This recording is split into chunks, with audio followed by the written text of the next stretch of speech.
Hello and welcome to With Wellner Anderson.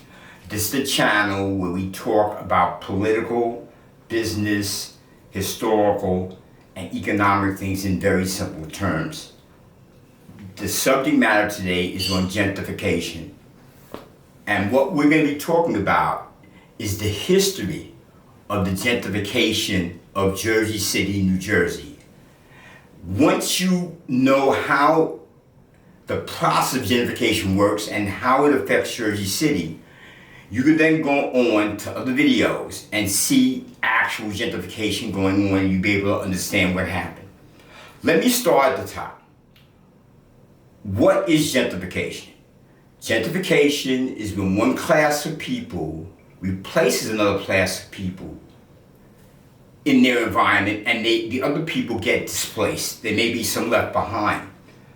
Gentrification was a name, or is branded by a lady named Ruth Glass. She was in London. She was tasked to do a survey on poor people in London, and she coined the term gentrification. It comes from an old word, a French term I believe, called gentry. And the gentry was the middle class people in France. The aristocracy and the poor people, the gentry, were the artisans that sort of fit in the middle. Now, there are various types of gentrification, but what I want to talk to you today about right now is the tools that are used to gentrify. One is reduction of services, quite obvious: police, fire, health, shopping, sanitation. Redlining was used in the past to draw certain districts where you weren't able to invest in that particular location to keep it up to good standards. The federal government actually in 1935 had literally different colors they would mark down on the map to signify areas that there would be investment and there wouldn't be. Then there's something called restrictive covenants. And restrictive covenants is when in a lease, or actually in a title where you have bought a home, it will give you some constraints on who you can sell that home to. And you might be amazed if you looked at one of your titles today, you might have a restrictive covenant in your title. I mean, although it's not applicable, the title may have the covenant in it. Zoning, which is a big issue today. Rising crime is a tool that happens. Tax abatements for developers. Eminent domain is something where the government has the right to come in, pay you what they determine as market value for your land, and then they use it for the government or something sanctioned by the government. Urban renewal programs and slum clearance. There's something called the rent gap theory, whereas an owner gets to a certain point that it doesn't make sense to keep the property because the taxes may be higher than what the property is if you get down to it. One thing that happens in gentrification is there's always survivors left behind. The people who manage to survive the gentrification. And they suffer from food deserts, pharmacy deserts, health deserts, cleaning, such as laundry. Those businesses have gone away, and in most cases replaced by museums and coffee shops and that type of things. Let's talk a little about Jersey City and the early history. I'm going to go through this really quickly. It was occupied. Jersey City was occupied early by the Lenape Indians, the same Indians that occupied, the Delaware Indians, that occupied that area. Jersey City was formed by a consolidation of Jersey City Heights, Bergen and Lafayette area, and General Square. Eventually, Greenville was added. The perfect thing about Jersey City, it was situated only about 4 to 5 miles from New York City. And it has been called the Sixth Borough. Once the Erie Canal came into effect by Governor Bill Clinton of New York, traffic up the Hudson River became very, very important. For the first time, the New York City area had access to the goods that were in the Midwest and in the central part of the country, and Jersey City benefited for that. A unique thing about Jersey City, or I should go to Manhattan actually. Manhattan, for those who don't know it, Queens, Staten Island, and Brooklyn are not attached to the mainland of the United States. The only borough is the Bronx. And the only way to get goods into New York City, when the river would freeze, the Hudson River would be through the Bronx and over one bridge. So it became important for Jersey City, it became important for the river to be handled some way so that goods can come into New York City, and Jersey City happened to be in a great situation for that. Let's talk about immigration. Early immigration to Ellis Island, if you think about it, Ellis Island, New York, anyone coming to Ellis Island would probably have to go through Jersey and through Jersey City. Remember, Ellis Island and the rest of New York City, for the exception of the Bronx, are islands.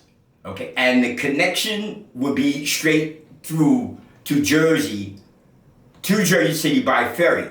Jersey City was fortunate enough to have some really nice ports, even in the Newark area. So most of the people who came to go west, manifest destiny, came through Jersey City. They were Irish, Scandinavian, the early immigrants. They were German. And, well, the second wave of immigrants came later. They were from Italy, Romania, Ukraine, places like that. What really put Jersey City on the map was its railroads and its ports. It was second only to Chicago when it comes to trains. The docks and ports were really incredible. The industries in Jersey City were lumber, tobacco, manufacturing, dry goods, and people walked to work. Perfectly situated between New York City and Philadelphia. There was a great migration between 1900 and 1930 where a lot of the blacks started coming north, and a lot went to New York City, and a lot settled in Jersey City. When you got to World War II, there were housing shortages, there was a post-war deflation, and there was a Housing Act that was established under Harry Truman, which devastated a lot of areas for highways and for new housing. In 1957, the Federal Highway Act was established by Dwight D. Eisenhower, which I believe 40,000 miles of roads were added and the interstate trucking began. And at this time began the second black migration that came from the South between 1940 and 1970 roughly. Along the same lines, after the war, some of the benefits that people got was the GI Bill. The GI Bill, I'm going to say intentionally excluded Afro-Americans from taking advantage of it. And that's something we missed out on, we missed out on. Going back to Jersey City, transit-oriented gentrification. The path system became in the Newport area, and that disrupted a lot of housing, a lot of industry. The New Jersey Turnpike and the Garden State Parkway were built and had quite a bit of impact. But Jersey City is unique. It's probably, for a major city, the most integrated melting pot in the United States, with all different types of ethnicities, all different types of races, all in one area. And that's kind of unique. In the 1970s, there was urban blight, and that hurt Jersey City also with imports. By 1980, the banks and the brokerage firms saw the benefit in Jersey City. It was right across the river from Wall Street.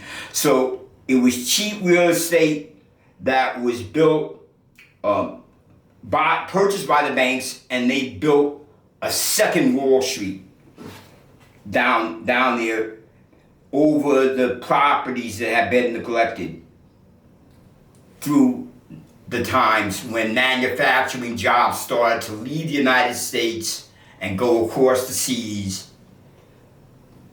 Blight began. In 1993, there was the first World Trade Center attack, and at that time, the bankers realized the benefit in Jersey City as a backup or disaster recovery site for their banking applications, and that's when things really took off. In 2008, the financial crisis came, big time effect. I want to give you just a flavor of what the population changes look like. In 2000, there was the population, let me just be sure I get these figures right. The population of the blacks in Jersey City was 18,000. Hispanics was 17,000, and the whites were 46,000. By 2014, the black population in Jersey City had dropped by half, the Hispanic populations had dropped by half, and the white population had grown. Now, I'm going to talk about something that is rarely spoken about and is rarely known. And this is the Brown versus Board of Education Act in Housing. It's called the Mount Laurel Doctrine. In New Jersey, there's a place called, how this ties in, you'll see, how it ties into America and why it needs to be mentioned in this particular video. An area, Mount Laurel, New Jersey, was a black Afro-American area for quite a while. As time moved on, white people started to move in, and by 1965, there was substantial white population in Mount Laurel. And the residents, the black residents, approached the city and said, can you build garden-style apartments? Because they wanted to stay and they wanted to own something. The mayor said to them, to the black constituents, if you can't afford to live here, go. This case was handled by the NAACP. It went to the New Jersey Supreme Court, and they found on behalf of the people who wanted to build the garden apartments. Now, why is this important?